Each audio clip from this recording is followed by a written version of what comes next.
बिस्मिल्लाहिर्रहमानिर्रहीम। अस्सलाम वालेकुम। मेरा नाम ज़ैनब ख़ान है और आप देख रहे हैं मेरा YouTube channel visa talk. Friends, बग़ैर आइल्स के कम एक्सपेंसेस पे अगर आप वर्ल्ड क्लास एजुकेशन हासिल करना चाहते हैं तो ये वीडियो आपके लिए है। आज की वीडियो में मैं आपसे टर्की में स्टडी वीज़ा की रिक्वायरमेंट्स और प्रोसेस का डिस्कस करूँगी और आपको बताऊँगी कि तुर्की में पढ़ने के लिए आपको कौन से डॉक्यूमेंट्स रिक्वायर्ड होते हैं, बैंक स्टेटमेंट कितनी आपको चाहिए होती है और किसकी होनी चाहिए, आपको उस वहाँ पढ़ने के क्या एडवांटेजेस हैं, क्या वीज़ा प्रोसेस है, क्या कॉस्ट है, आइल्स ज़रूरी है या नहीं है, ये सारे पॉइंट्स हम आज की वीडियो में डिस्कस करेंगे। फ्रेंड्स, टर्की में बहुत सी वर्ल्ड क्लास यूनिवर्सिटीज़ मौजूद हैं जिनमें के बेतहाशा कोर्सेज़ करवाए जाते हैं, जिनमें आईटी है, नर्सिंग है, मेडिकल पढ़ने आप जा सकते हैं, आर्किटेक्चर है। इनके अलावा आप वहाँ पे टूरिज़म की स्टडीज़ के लिए जा सकते हैं, आर्ट की स्टडीज़ के लिए जा सकते हैं। टर्की की किसी भी यूनिवर्सिटी का जब आप कोर्स सर्च करेंगे और उसे चूज़ करेंगे तो उसे चूज़ करने से पहले आपको चाहिए कि आप लाजमन उस कोर्स की डिस्क्रिप्शन पढ़ें।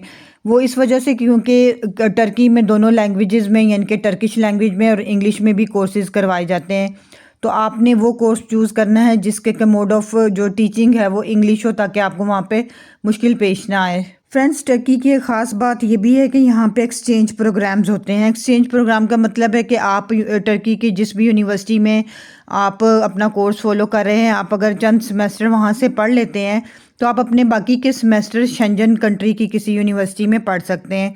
उनके साथ एक कोलैबोरेशन है, एक प्रोग्राम होता है कि आपने बाकी के जो अपने सेमेस्टर्स होते हैं आप वो शेंजन कंट्री से पढ़ेंगे और पढ़ के वापस आ जाएंगे।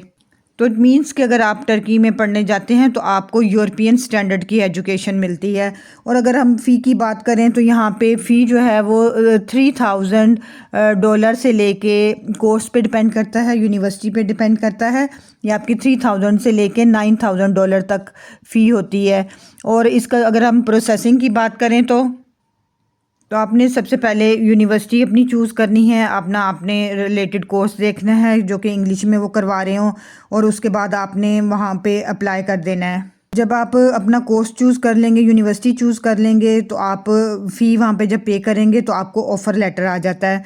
यूनिवर्सिटी आपका इंटरव्यू लेती है और जब प्रोसेसिंग आप करेंगे वीज़ा के लिए तो आपके पास जो डॉक्यूमेंट्स होने चाहिए वो उनकी लिस्ट में आपसे यहाँ पे शेयर कर देती हूँ। टर्की की यूनिवर्सिटीज़ में फ्रेंड्स 2 इनटेक होती हैं, जिसमें कि स्प्रिंग और फॉल इनटेक है। और अगर हम डॉक्यूमेंट्स देखें जो कि आपको वीज़ा के लिए रिक्वायर्ड होते हैं, उसमें आपका वीज़ा एप्लीकेशन फॉर्म है जो कि आपने फिल किया हो, उस पर साइन हो, आपका एटलीस्ट 6 मंथ्स के लिए वैलिड पासपोर्ट हो, आपकी 2 पिक्चर्स होनी चाहिए रीसेंट जो कि वाइट बैकग्राउंड की हों, आपका यूनिवर्सिटी का एक्सेप्टेंस लेटर होना चाहिए, बैंक स्टेटमेंट हो, बैंक स्टेटमेंट आपकी अपनी होनी चाहिए या आपके ब्लड रिलेटिव यानी कि आपके पेरेंट्स की भी हो सकती है, आपके बहन भाई की भी हो सकती है। और इसकी अमाउंट जो है यानी कि जो इसमें क्लोजिंग बैलेंस है वो इतना हो कि आपके 1 साल की जो फ़ी है और वहाँ के लिविंग एक्सपेंसेस हैं 1 साल के, एटलीस्ट उनको वो कवर कर रही हो। यानी कि ये मिनिमम आप देख लें तो $7000 के करीब होनी चाहिए।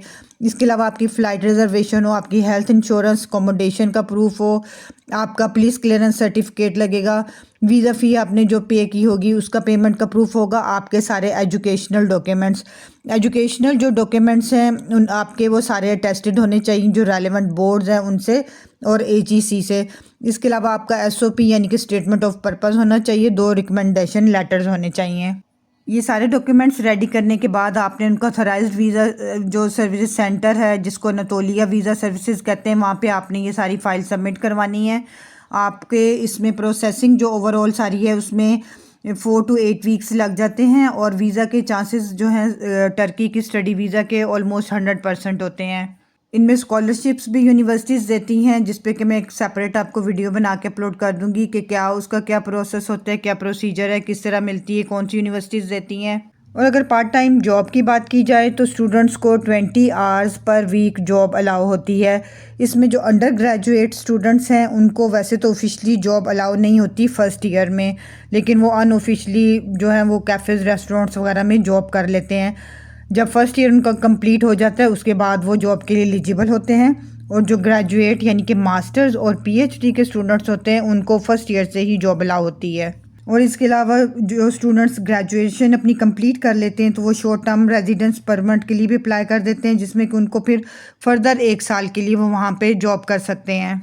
तो इस तरह बगैर आइल्स के और मुनासिब फ़ीस में और अफोर्डेबल आपकी वहाँ पे लिविंग कॉस्ट भी होती है, आप वर्ल्ड क्लास एजुकेशन ले सकते हैं। फ्रेंड्स, अगर आप चाहते हैं कि आपको स्टडी वीज़ा, वर्क परमिट और टूरिस्ट वीज़ा के बारे में अपडेट्स मिलती रहें तो आप चैनल को सब्सक्राइब करें और बेल आइकन के बटन को भी प्रेस करें, ताकि आपको फ्यूचर में इस तरह की इन्फॉर्मेटिव वीडियोज़ मिलती रहें। और चैनल को और वीडियो को अपने फ्रेंड्स और फैमिली के साथ भी शेयर करें। Thank you. अल्लाह हाफिज़।